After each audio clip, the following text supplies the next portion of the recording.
that wasn't enough. Because after this, the FBI decides to bring him on as a confidential human source, okay, where they ended up paying him another $200,000. And they almost paid him another $300,000 before this is all said and done. And they did this knowing that there was an open case against him being a Russian spy. And the only reason why that case was closed is because he bought tickets to Russia, never got on the plane, and then just hung out in D.C., okay? And the response was, well, that case was closed, and it was just hearsay, okay? Here's the say.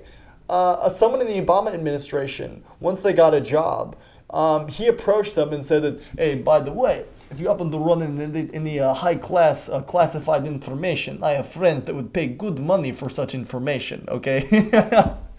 Shadiest thing. One time he returned from a business trip with a briefcase full of Russian diplomats living in London.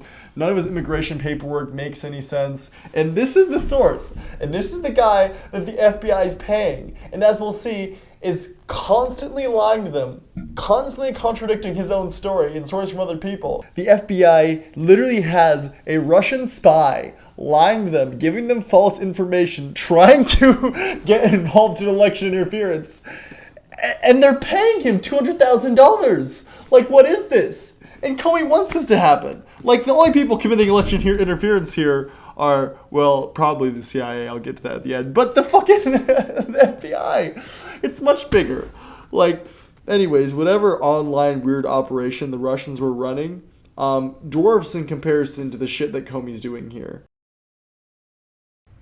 Hi, if I look a little sweaty right now, that's because I am. I just got on a run and had some clear thoughts, and I just want to get it out. So if I look a little sweaty, I say like healthy.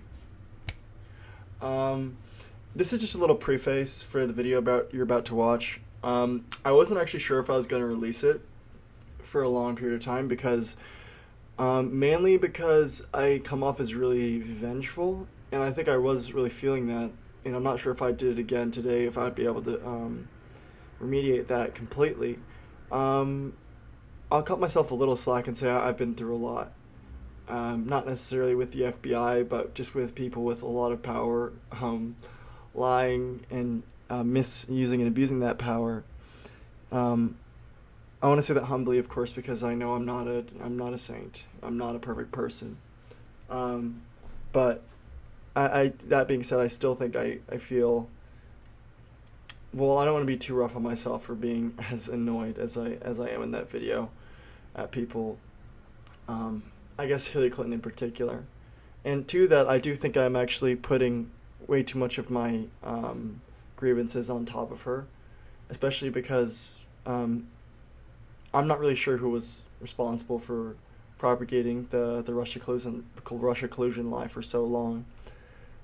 But secondly, I just want to say that I come off as very arrogant, and I shouldn't be, because while I do think I have a good, compared to what most people understand in the situation, I think I have a pretty good understanding.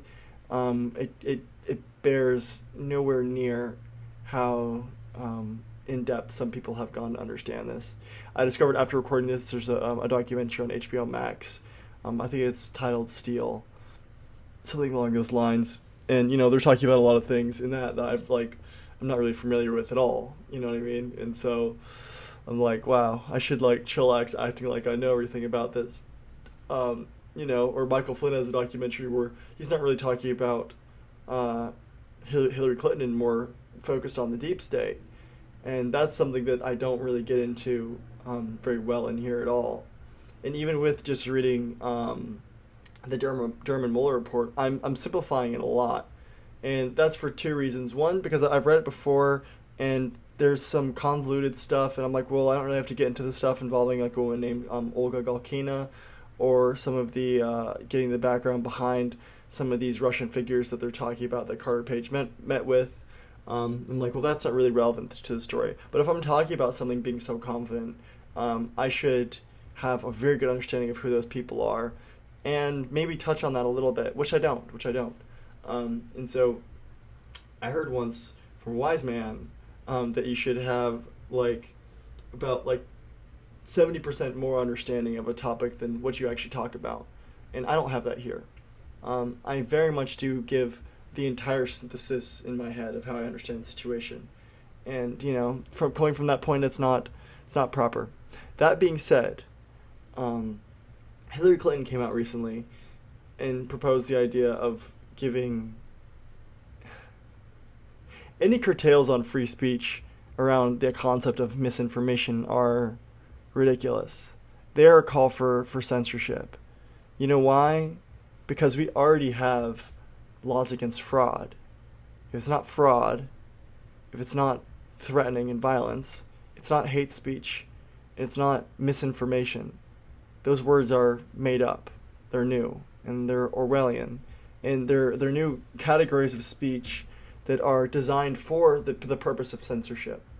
But if we're on the topic about spreading misinformation into the public, I figured this video is as good as any to show that of all people to be pushing that narrative. I'll actually say she's the perfect person to be doing that, because I think it shows exactly what these people mean when they actually say that. It's about power, and it's about control, it's about controlling what you think so they don't get caught, and so they can gain more power, and so they can be bad actors without getting caught. That's what this is about. And so while I cringe when I watch this video, because another aspect is that there's just like little mistakes that I make, which isn't so much of a big deal because I am showing the page articles. So if you actually want to know exactly what's being said, you can read it. But there are a couple things, like for instance, I say with the FBI intercepted, or actually I think it was the CIA, intercepted some Russian intelligence, basically connecting Hillary Clinton to the Russian collusion narrative, saying that she approved the whole plan. I say that, well, it was like deemed as credible. I shouldn't have said that. It's still up for debate if that intelligence was credible. It might have been the Russians just putting something up so they could be aware of what Clinton was actually doing. You know what I mean? So even though Clinton seemed to have, at least her team did approve a plan, it's unclear of whether that piece of information was credible. It might have been put up by the CIA just to distract from their own doings, for all I know. Or there's another thing where, like, for instance, I said that Paul Manafort makes up a piece of information. He didn't actually make it up. He bought it. He got it from, not Paul Manafort. I say that a guy named Charles Dolan made up information about Paul Manafort. He didn't make it up. He made up the fact that he got the information himself. He actually got it from press reports without talking to sources. And generally, I shouldn't say that the entire Steele report isn't not credible. I should say that the specific things regarding Donald Trump are fabricated and not credible at all. And a lot of things were actually used from other reports or genuine pieces of intelligence. The way they made it more saleable, I'll give the FBI a little more credit, because Comey and the people at the top knew what they were doing, and McCabe. There's no way that they didn't. But for other people investigating it, the document was a mixture of real reports with fake, ridiculous things mixed in. So that's how I was able to scale by for so long. But anyways, with this little preface, enjoy the cringe. And I would appreciate it if you guys would take the time to read it yourself. There are summaries at the beginning of each one of the main headlines of the document, of the Durham and the Mueller report, and then I would suggest going out and watching the congressional hearings yourself, because it's you'll learn a lot from the way politics works. They always say that you should specialize, not saying I'm a specialist, but the same principle applies, that specialize in one thing and then you can generalize that. If you really look at these documents and then look at the congressional hearings around it, you'll understand how congressional hearings work to a good degree if you're just the average citizen, and you'll also understand how these investigations work. And another relevant thing, you'll understand what types of things are usually investigated and prosecuted, and the importance of avoiding election interference when you're prosecuting, and things of that nature, which I all think are pretty topical and relevant So anyways, without further ado, here's the video. Thank you. Hello. Hi. I'm doing this video because I really don't like it when people get away with lies. And I was reading William Barr's book, One Damn Thing After Another, and I went over the chapter where he started talking about his experience dealing with the Mueller investigation and found it very interesting, a lot of things that I'd never heard about, and just generally shocking.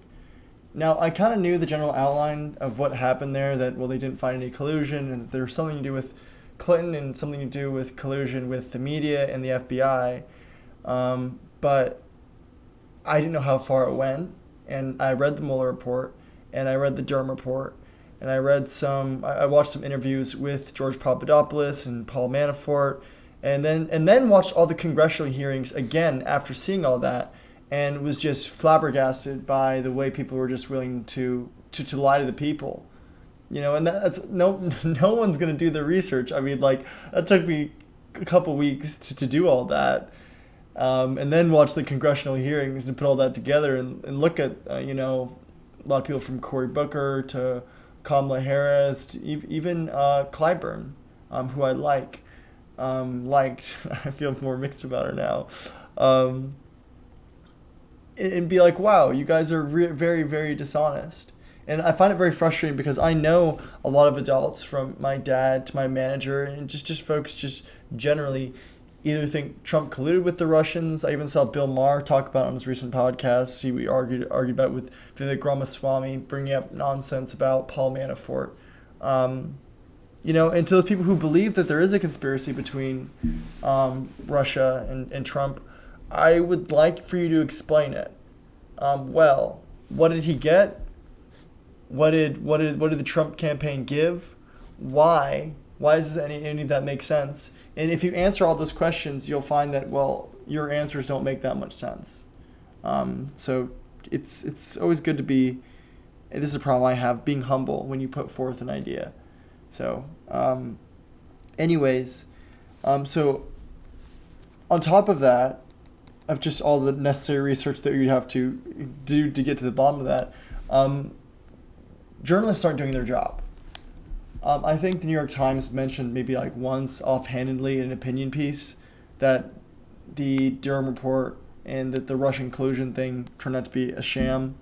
It doesn't help that the way the Durham report was presented made it very complicated because they said that Trump was not exonerated. Even though they couldn't find anything, they didn't prove there was a crime, but he's not exonerated, which is not how the justice system works. But that wasn't about Russian collusion. That was whether or not there was obstruction. It was clear that there was no collusion. They decided to try a very weird thing where you charge obstruction when there is no underlying crime. And don't even charge obstruction, just leave it up for someone else to decide. And one of the main things that started that case was the firing of Comey. And if you read the Durham report, it's clear that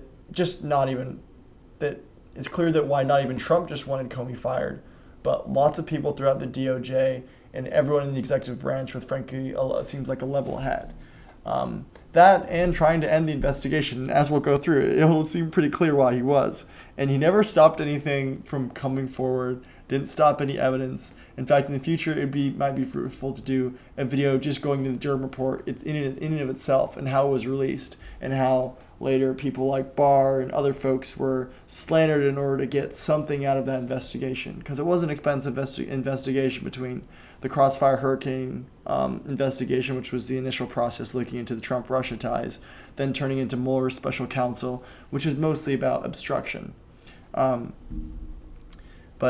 anyways, with that, and with a lot of poor journalism, I'll just mention I most of the news reports, I only looked at like a couple from Politico, and maybe that was it.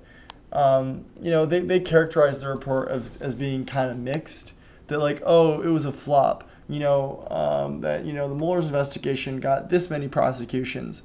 By the way, none of which had to do with Trump-Russia collusion of anyone in the campaign.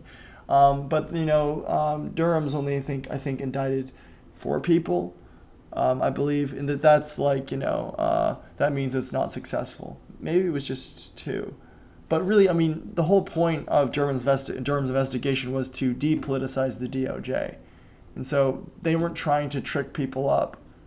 They weren't trying to go overboard. They were trying to find firm and obvious crimes and indict those. But because of that, it makes the document seem more conflicted. And then dishonest reporting on top of which, like, I was reading one article and they finished with a quote from Hillary Clinton where she calls the entire claim that she was involved with a plot to drum up the conspiracy in the first place. That she says that that was just Russian disinformation. You can't read it and conclude that. The entire thing was a plot from Hillary Clinton, and the DOJ knew it. The heads of the DOJ knew it and hid that from the team investigating it, in order so they could launder it through the media and affect Trump's likelihood of getting elected. And then once he was elected, to hinder his administration and to try and kill the chances of him getting reelected, essentially. Now, actually, I don't think it was just the DOJ that was involved. I'll talk about this a little bit at the end, but there are some points that are hard to exactly correlate. And the CIA also not liking Trump makes a lot of sense, especially given some more recent events. And I'll probably do a video on that. It'll probably be out first, actually, so we can talk about that. But anyways, without further ado, I'm going to get into what I call the worst of the Durham report. Okay. The bombshells start in late July 2016 when U.S. services intercepted Russian intelligence stating that the Clinton campaign had ginned up a plot to distract from her own email scandal, to tie the hacking of the DNC to Trump. Now, this was viewed as pretty credible. It was given to all the major heads of the major agencies in the executive branch, from John Brennan and the CIA to Obama and Biden. They both saw it, and particularly Comey. But instead of Comey, you would think would later give that to the Crossfire hurricane investigation when they start looking into Trump-Russia ties, but he never did. And that was to the massive displeasure of the investigators. People who were doing this for years got very emotional because they suspected something was fishy for a long time. And the fact that the heads were hiding this, I think was quite eye-opening to what kind of a system they're a part of. But it actually seems like, because right after this is when Comey opens up the Crossfire hurricane investigation, not opens it, but pushes for it to be opened. So it seems like he used that information to start coordinating with the Clinton campaign, honestly.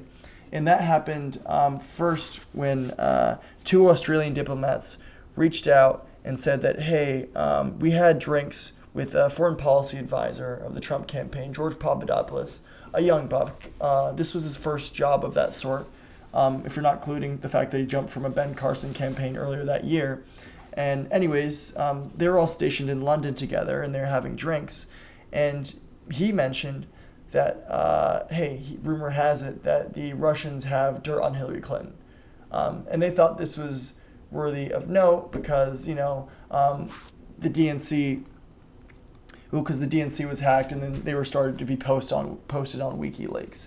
And, neither of them really thought anything for sure. One of them, he was the High Commissioner, Alexander Downer of Australia. The other guy is unnamed. He's even specifically said that he doesn't think that Papadopoulos, that's a hard name to say, is a middleman of any sort. But just, thought it was just worth saying. The other guy seems like the person who was more interested in sending it, and seems like, he left it intentionally vague. You know what I mean? I'll just say that. Now, I'll say there's 4 stages to opening up an investigation. It starts off with the things you do before a preliminary investigation, which is check FBI records, reach out to other government agencies, and look through their records as well. Interviewing the person who brought the complaint in the first place, all the way up to the 4th step, which is a full investigation. And that allows for court-ordered wiretaps, surveillance, searches and seizures, the whole gamut, okay? They skipped all 4 steps. They didn't talk to the diplomats. They didn't look through their own records and jumped straight to a full investigation into George Papadopoulos, okay? And this would be so ridiculous that field agents, when they were going to start coordinating with British intelligence to start spying on George Papadopoulos, they were like, wait, is this really all we have? Is just this note from the Australian diplomats? And they're like, yeah, well, that's weak. Yeah, I know. This sucks. And then once they start recording George Papadopoulos and they find that he says nothing, the Brits are so fucking mad. They're like, wait, this is all you have? Recording him? And the entire time he's like saying exculpatory stuff and saying nothing that sounds suspicious at all. And they said, literally, fuck you guys. We're having nothing to do with this. He said, fuck you. But anyways, and you can compare that to how Clinton was investigated just a couple months earlier, and about a year earlier, and a couple months earlier. So in 2014, when she first started her campaign, a foreign agent living in the U.S., I believe he was from the UAE, but I'm not sure if I'm mixing up 2 stories because there's so much classified. There's some things that are classified in this, so I can't tell exactly who it is. But there's also a public story where there's someone from the UAE was donating a lot of money into Clinton's campaign, and then the DOJ had to reach out, the FBI had to say, hey, by the way, someone's trying to commit a crime, stop that, give back the money, and end that. But anyways, so in this story, there's a foreign agent living in the United States, and he was trying to give money to Clinton's campaign in order to gain good standing, say she win.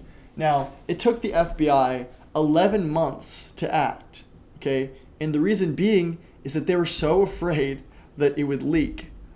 And they did end up opening a full investigation because they were trying to protect her. But when they did finally contact her, they gave her a defensive briefing and said that, hey, someone's trying to break in, don't allow it. Oh, and I almost forgot. The other reason why they were afraid, and this is pretty funny, is that they were afraid that if they put a wiretap on the guy, that they might catch him talking to Clinton, and that would be horrible publicity, which is funny. Like, do you think the FBI would be shy about getting Trump talking to a spy, a foreign spy? No, that's what they were trying to do the whole time, which is so funny. Another instance is that there was 3 different field offices, and this is several months before the it is early 2016, opened investigations into the Hillary Clinton Foundation. Now, I don't know a lot about this. I know a lot of people who claim that there are people I trust, people I know personally, who claim that there are shady things with the Clinton Foundation. I haven't looked into it personally, but 3 different field offices, based off of claims in a book and their own field sources, their own confidential human sources, were giving them information that suggested that, hey, they should be looked into. Comey outright ended the investigation. And at the end of the day, he said that it had to be ended because of counterintelligence concerns. He never said what they were, and they don't exist. He just made them up. He still hasn't said what they are. He just made them up, which is hilarious. Not really. This is all very shitty.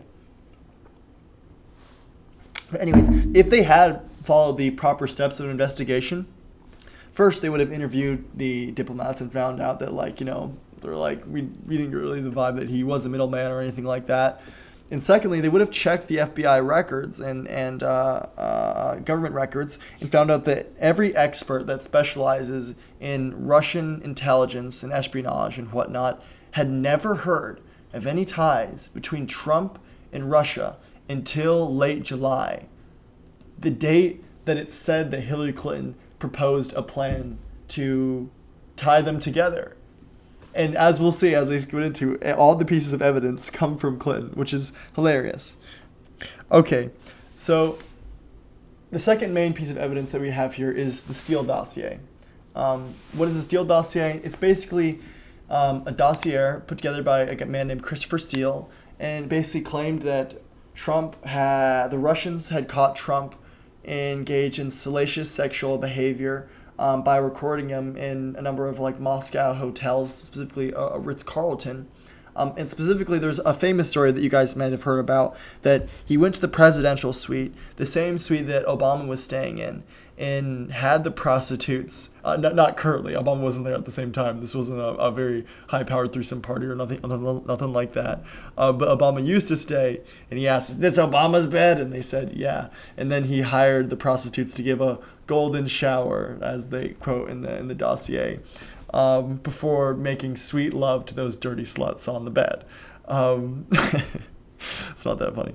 Anyways, it also claimed that the Kremlin had been giving dirt on Hillary Clinton to Trump for the past 5 years to help him out with this campaign. But that, by the way, they even specifically say that none of the material they have on Hillary Clinton is that bad. But she has been, so whatever. Or Bill Clinton, which is hilarious. It's like, really, they've been recording Bill Clinton, I think they say for like 10 years or something like that, and don't have anything compromising. That should give you hints about the report in the first place.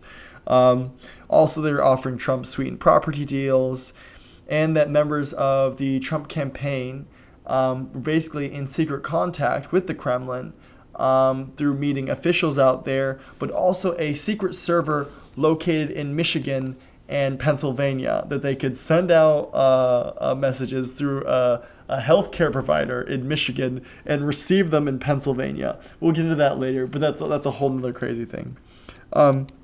Anyways, Steele is actually a confidential human source.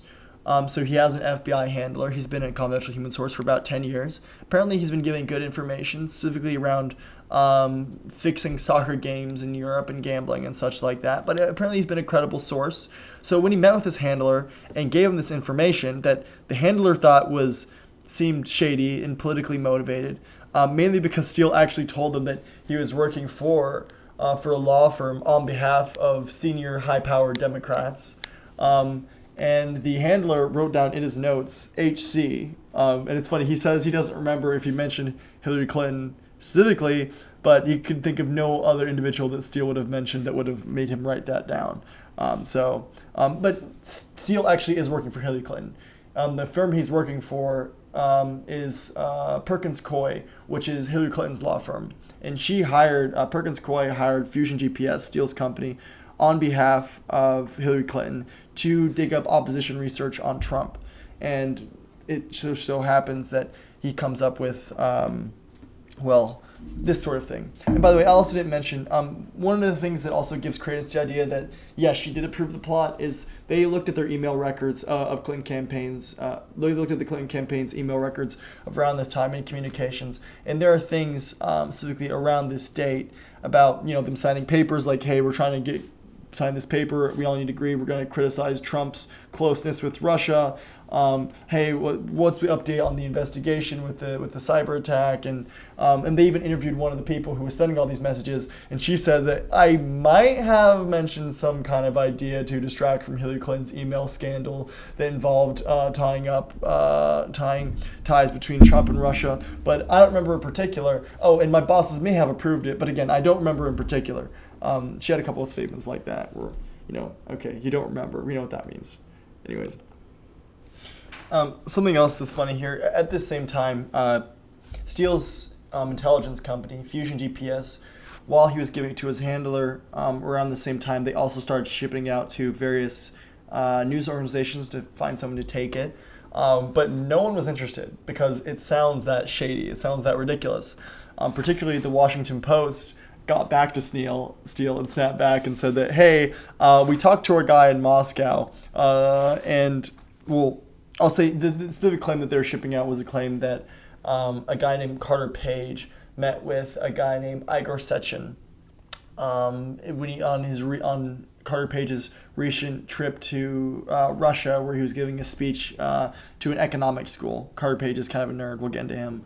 But anyways, they talked to the Washington Post, talked to their source in Moscow, and their source got back to them and said, hey, no, this is fucking impossible, by the way. And they said that back to Fusion GPS. It was like, hey, our guy said that's fucking impossible. Just want to let you know, by the way, no one wants to seem to touch this story. So just putting that out there. But anyway, so Steele gave this to his handler, and the handler sent it up the chain. And it laid hidden from the Crossfire Hurricane team for 75 days. Okay, this is a team looking into Trump-Russia ties, and they didn't receive the Steele dossier for 75 days until they were trying to open it's called a FISA warrant. And a FISA warrant is basically, FISA stands for Foreign Intelligence Surveillance Act. I forgot what that was. So it stayed there for 75 days until they realized that they didn't have enough evidence to get a surveillance warrant against Carter Page. All of a sudden, Comey goes, "Oh, look, hey, I found this, guys." And they go, "Oh, we have just enough." Now, the FISA courts accepted the document because they think it's the FBI's job to give them the facts. And that's fair. That's a fair thing to say. But the FBI just didn't corroborate it. And nothing in there has been corroborated. Not a single piece of evidence in the Steele dossier has been corroborated. In fact, the FBI even offered Steele $1 million to corroborate the information in there. And he wasn't able to do anything. Okay? Now, more about the document. We'll get into this because this is just going to start getting, honestly, pretty hilarious. So once the Crossfire Hurricane team has it, though, that actually gives Steele what he needed in the first place because they're trying to ship it out and leak it to other media organizations, but no one wanted it. But now that the FBI has it, now they have a story worth telling. So they got Yahoo News to end up reporting it. So Steele went to Yahoo, leaked the story also to them, and the FBI was like, "What the fuck?" I mean, they didn't say that to him. They just kind of said it to themselves a little bit. Because, one, that shows an incredible amount of bias, and if they're trying to use a court order or trying to use his information in a court order, well, they wouldn't be able to do that. So FBI agents just decided to lie. They just decided to say that, it was his law firm that leaked it, and they wrote that in the FISA court order, okay? They just made that up. And they even went as far as using the language in the Yahoo article to make it seem like, well, Steele gave us a document, he also gave that to his firm, and then that ended up in the hands of Yahoo. Instead of the actual truth that, no, he directly met with them, and that's why they have a story that's their own unique story. So anyways, they just made that up. When FBI agents were asked, okay, why is nothing corroborated, and why did you use an uncorroborated document to open up a search warrant against someone if you knew the information was unproven? And the response was, well, we were hoping that with the surveillance warrant, the information would self-corroborate. Okay, that's not how a warrant works. You don't say, I want a warrant to break in someone's house, and then once we break inside the house, I'm going to find a reason to break into the person's house. That is, I think that's how dictators work, okay? Sounds like a crime. Whatever, no one's prosecuted for that. By the way, a tremendous amount of FBI agents lost their memory when questioned. So that's one of the reasons why, they didn't want to just, force a random person's head to roll. They wanted to find someone in particular. But if you have 100 dudes and everyone's like, my memory's foggy, you know what's going on, and you also know there's nothing you can do, at least if you're being honest. So honestly, a great question would be, where did Steele get this information in the first place? In the dossier, he mentions that he has a network of subsources. In the dossier, he says that he has a subsource living in Russia with a network of subsources. Well, it turns out he was actually just getting all of his information from a Russian spy named Igor Danchenko living in D.C., who basically just made it all up. Not literally, but yes, that's exactly what happened. Igor was discovered to be the primary subsource, and he was interviewed in January. When they asked him about the validity of what he had been supplying, he said that, it was the product of casual conversation with people in a social circle, and that the reports about Donald Trump's salacious activity was rumor and speculation. And for this high-quality data, Steele had paid him nearly $500,000. And get this, that wasn't enough. Because after this, the FBI decides to bring him on as a confidential human source, okay, where they ended up paying him another $200,000. And they almost paid him another $300,000 before this is all said and done.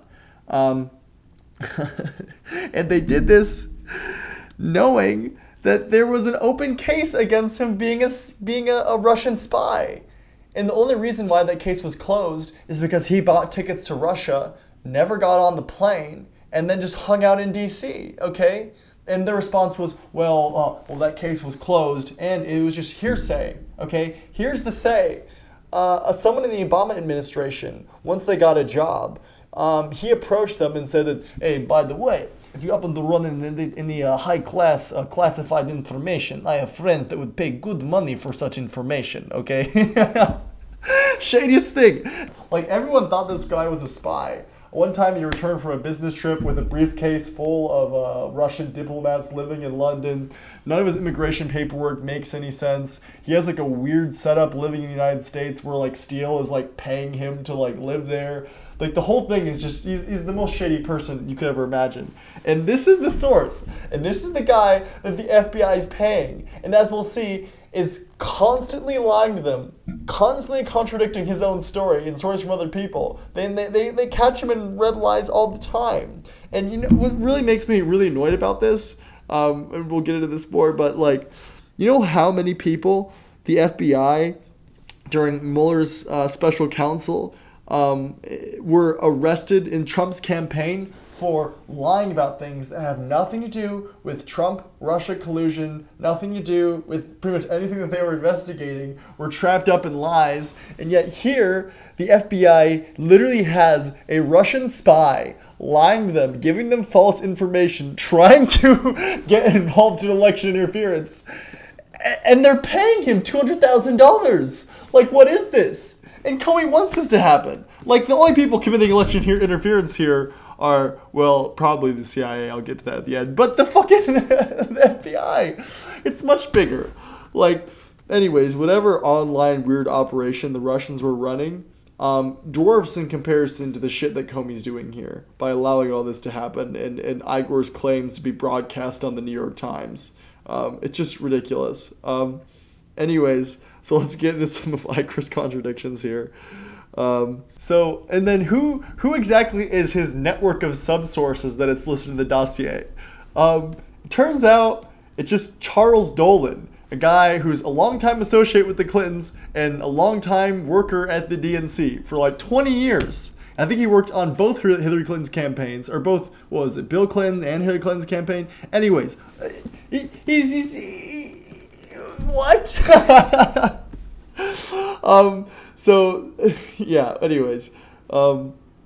Not only is Dolan friends with all the major players that are cited in the dossier, he'd also been in recent contact with many of them.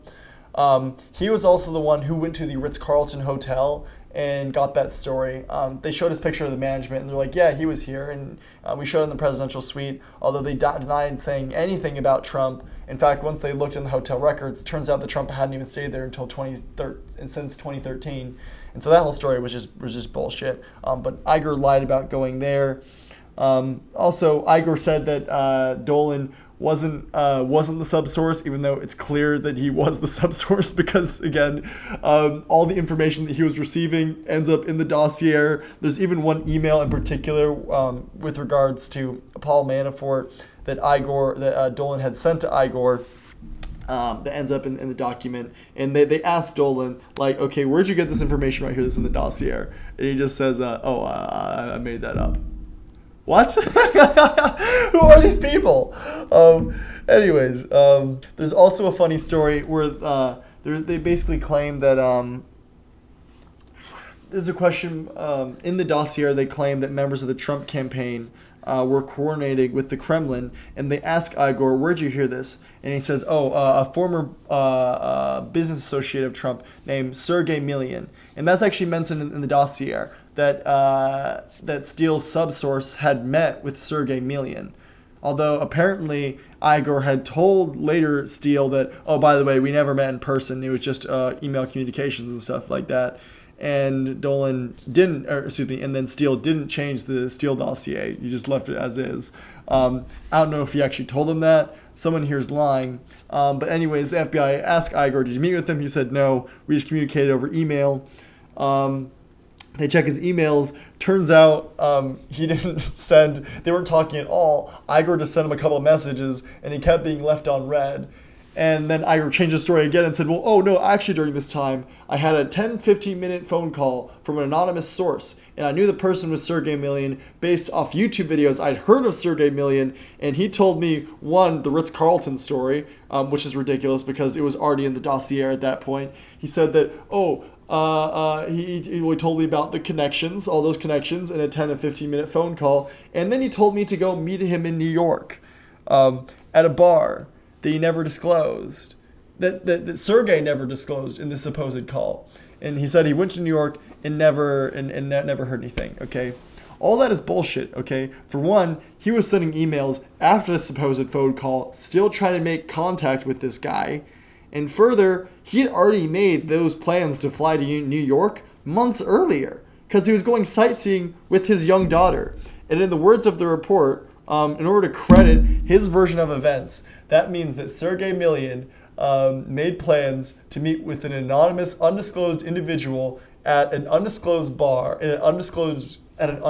bar with his young daughter in a city of 8 million people at night. No.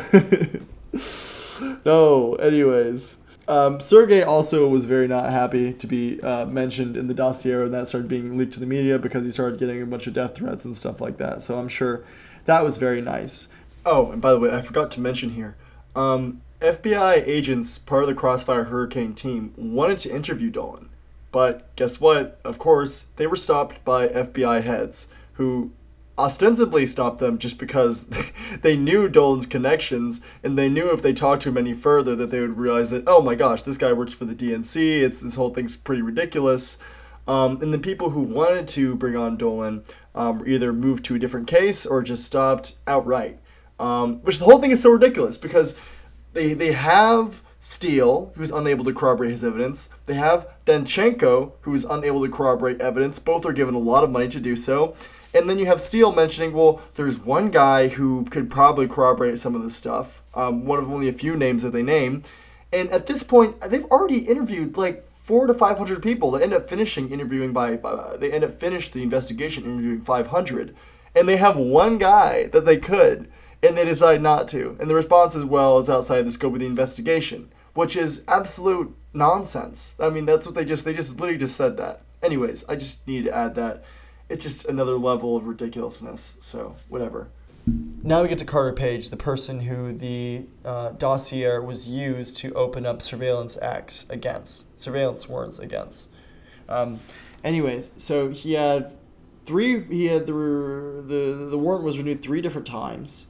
And over the course of those renewals, there were 17 misrepresentations, outright flaws. A flaw is not the correct word. It's fraud. It's fraud, basically, within those documents in order to get them approved. So the reason why they opened up against him in the first place is because Carter Page happened from years back ago, had been in connection with a bunch of people who are Russian spies. Okay. Sounds suspicious. But the reason why is because he was working as a CIA source, as a CIA asset, and his work actually led to the arrest of one of those spies. And the other one, after being exposed, fled and basically disappeared. So not only was that aspect not included in the document because it would look bad, but they outright fabricated a document. A guy named Kevin Kleinsmith, whose job it was to get the warrant. Basically, because let's say once it first came out that Carter Page was being investigated by the Crossfire Hurricane team, he went out in public, went on the media, and sent a letter to Comey saying that, hey, interview me. I want to be interviewed. I've worked with the CIA before. I am a source. Anyways, people, so they have that question. So Kleinsmith goes out, requests someone, hey, is it true that Carter Page is a source? And the guy gets back to him and says that, yes, he is a source, and here's the message. Okay. Kleinsmith takes that message, removes his email question beforehand, and then edits the guy's words to say not a source, and then sends it into the court. And the guy was like, okay, so he's not a source? And Kleinsmith is like, nope, he's not a source. And he's like, okay, that's weird, a little complicated, okay. And Kleinsmith is like, yeah, well, at least we don't have to leave a bad footnote in there, okay.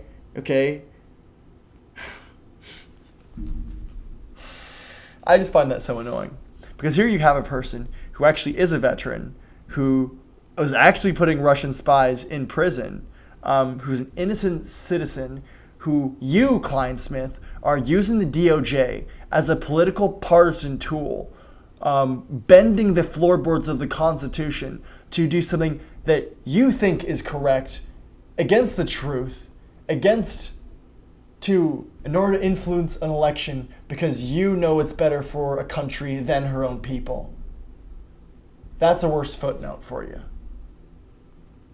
I will note that the FBI did finally reach out to Page, and he sat down for 5 interviews. And I will mention that they did finally, after Comey gave the okay, because he wasn't letting the investigators interview Page.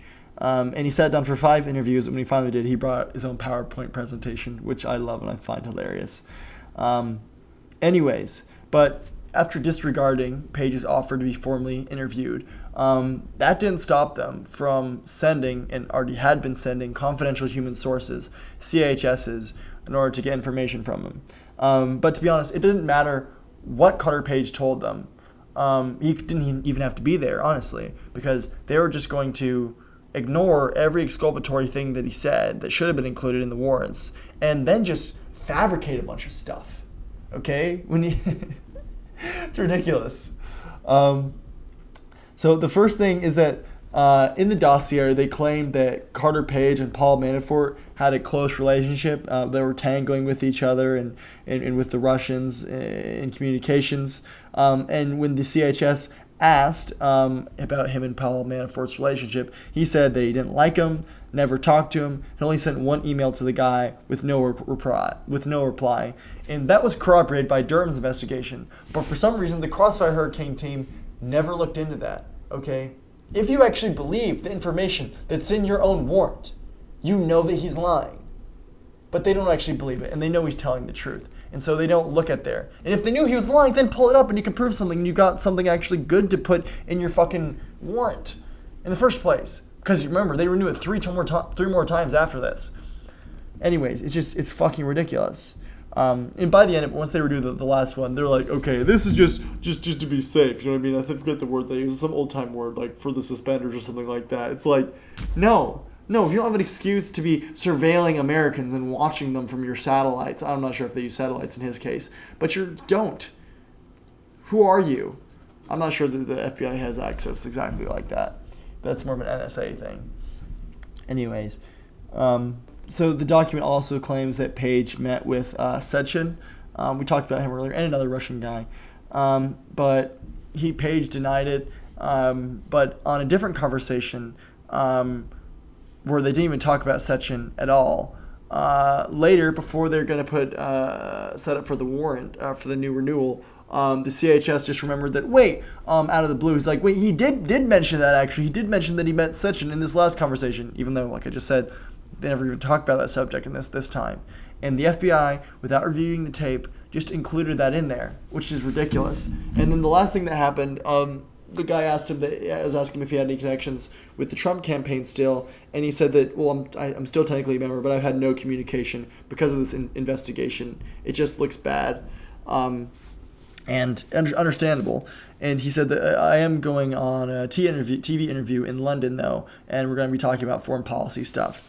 And ridiculously, based off no evidence whatsoever, the FBI on their warrant wrote that while he's no longer in communication with the campaign, he is planning to go on a TV interview, and he's going to do that as part of his continued work to coordinate with the Russians. What? They just made that up. Again, there's no evidence for that. They just say that. They're just saying that. That's crazy. And there are in similar instances with George Papadopoulos, who was constantly making many exculpatory statements that were never part of the 5 steps application. Anyways, so the last fact that we have to track down here is the claim that Trump had a secret server. Where was it located? Trump was having secret communications with the Kremlin, sending out messages through a secret server in Pennsylvania and receiving them through another server through Spectrum Health, a nonprofit healthcare provider in Michigan. This idea was promoted by Michael Sussman, who is an attorney working on behalf of Hillary Clinton. He's a Perkins Coie attorney who was hired on behalf of Hillary Clinton, and Rodney Jove, a tech executive who was promised a position in the Clinton administration if he helped, say that she win. So Jove was tasked with using his privileged access to data as a tech executive to pull information from Trump's businesses, and was trying to look at possible connections that he could tie between Trump's businesses and Russia. Now, the state of the goal, in Jove's own words, was not actually to look for anything incriminating, but to find something that looks incriminating to encourage the FBI to investigate. And he was able to kind of do this. He got a bunch of researchers to help because he is such a weighty fella with a lot of influence within the industry. So people were happy to pal along on this scheme. And they put something together that ended up being pretty crappy, not very convincing.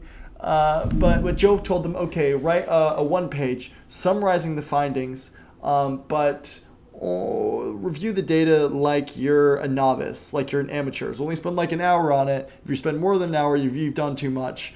And then we'll give that to the FBI. Oh, by the way, Jove put a little smiley face there. That's kind of cute. And again, like I said, it was so crappy that they didn't even connect him to a Russian company, like the one-page claims. They said they claim it's connected to Alpha Bank. They connected him to Alpha.com, which is a Lebanese television network. And once they give it to the FBI, they immediately kind of think that, some cyber investigators look at it and they conclude that, well, this seems very shady, mainly because Trump's super secret server is named, what is it here? You have to believe that Trump named his super secret server mail.i.trump/email, and that it's tied to his own organization's domain, which is like crazy to do if you're having these incredibly covert operations going on and you just name it off of yourself. Even Crossfire Hurricane is called Crossfire Hurricane, although it does have the initials CH, which is, I don't know what that's supposed to mean. It's just a funny joke, I guess. But anyways, how suspect the data looked didn't stop Comey from sending off the information to Chicago to be looked at under a full investigation, very expensive investigation, where of course they found nothing. And of course, investigators in Chicago were doubtful when they received it, and this is where the claim comes from, where they're like, but we felt like this operation was being conducted from the 7th floor. Like, we didn't really have a say. They were just kind of doing their own thing. Anyways, there was also a second source that the FBI received this information from. Turns out that was just Jove himself, just being a rascal, I guess. And by the way, and this just goes without saying, that FBI heads didn't tell them where the data came from because they didn't want them to know that the data was not very credible in the first place if they were so eager for them to review it. But they also wanted to protect the Clinton campaign, if they're laundering out this information. And that worked well because Sussman at this time wasn't just coordinating with the media, the FBI, but also directly with Clinton so that they could know when things would be posted by which news organizations so they could have the tweet ready. Computer scientists have apparently uncovered a covert server linking the Trump organization to the Russia-based bank, Hillary Clinton tweeted, or her handlers tweeted. I just hate this. The fact that she was inches away from the presidency should make you shudder a little bit. This is so like Machiavellian psychopath bullshit. In the end, Sussman would be the other person who was prosecuted here because when he gave the information, he claimed that he wasn't working on behalf of anyone. It's not true. He was working on behalf on Clinton. You can't lie to the FBI like that. So I should say that in the end, they did contact Hillary Clinton, Durham's investigation, to ask her, well, what do you think about the original Russian intelligence information that claimed that you were setting up a plot against Trump to distract from your own scandals, from the leaked emails of the DNC that said things like that you cheated Bernie Sanders out of his primary nomination by colluding with CNN and receiving the debate questions prior, or the fact that you were giving speeches to Wall Street for hundreds of thousands of dollars and giving two-faced speeches that were quite different from the face you're giving to the public campaign. And when you questioned about why you were doing that, you compared yourself to Lincoln. You wanted to distract from stories like that, or the fact that you were had secret communications on your private email server that no one knows to this day was on there because you military grade cleaning them, which is where you take a magnet and run it through about 20 different times until there's not even a trace of a trace of a trace of what you can find on there after you're subpoenaed by the FBI to give it up. So you want to distract from those things, so you had this whole conspiracy ginned up. They asked her what she thought about that. And her response was, well, seems like Russian disinformation to me. Yeah, okay. But she also said that, well, anything in the public domain is right for me to use, isn't it? Everything in the public domain came from you psychopath. And that's why the American people don't like you. They don't trust you. Even if they don't have the facts in your back pocket, they can see a liar when they see one. Most of us, when they spend enough time looking at you. And you won't be president. I'm sorry. I'm not sorry, actually. And I just want to say that every Democrat and journalist who read both Mueller or the Durham or either one during the time and were still trying to spin it into a story that seemed to imply that Trump was colluding with the Russians or any other nonsense, I think that you're absolutely power hungry. And I don't think you should be a leader. And I hope you are ousted. I don't know. I don't know how you live with yourself as a person. Because when I lie, when I make a mistake, it actually very much does eat up at me. Which, if you can see my YouTube channel, you can see that's probably kind of clear. So, anyways, just to finish up here, there is something that seems like it's mysteriously missing, like a third actor that's unaccounted for, that's very powerful and very good at what they do. And you can look at things like, well, the person who told George Papadopoulos that the Russians have dirt on Hillary Clinton around the same time, just before the plan was officially approved, that guy's very suspicious. He disappeared off the face of the earth, and right now it's the opinion of the DOJ that he was a agent from either Italy, the U.S., or Russia. My guess would be the U.S., honestly. But he's very mysterious. There's also another person who met with Roger Stone that seemed to be setting something up that was weird. The interview at Trump Tower, it was the people, Trump Jr. and Kushner. One of them walked out saying blatantly that we think that was a setup. And it does seem like that because the person met them, and this is completely illegal. Opposition research is legal, but met them saying that, hey, we have dirt on Clinton. And once they got there, started talking about Russian sanctions and specifically sanctions against, is it Majinsky? Something along, I think it might be Majinsky. I could be getting that wrong. But they're talking about specifically about adoption laws, this person. And then they'd call up the meeting, like, what the fuck is this? This seems like a setup. And it does work like that because now you talk about it, ooh, this person mad about dirt is now talking about sanctions. Oh, you can't explain that story without in your head creating a quid quo pro association. But anyways, that's unfortunate, I guess. And lastly, there was that weird thing where in Trump he said that the Russians, if you're listening, you should get those emails. And right after Trump said that in the speech, the Russians apparently made an attack to get at those emails, which is makes no sense. For one, they should have already been doing that.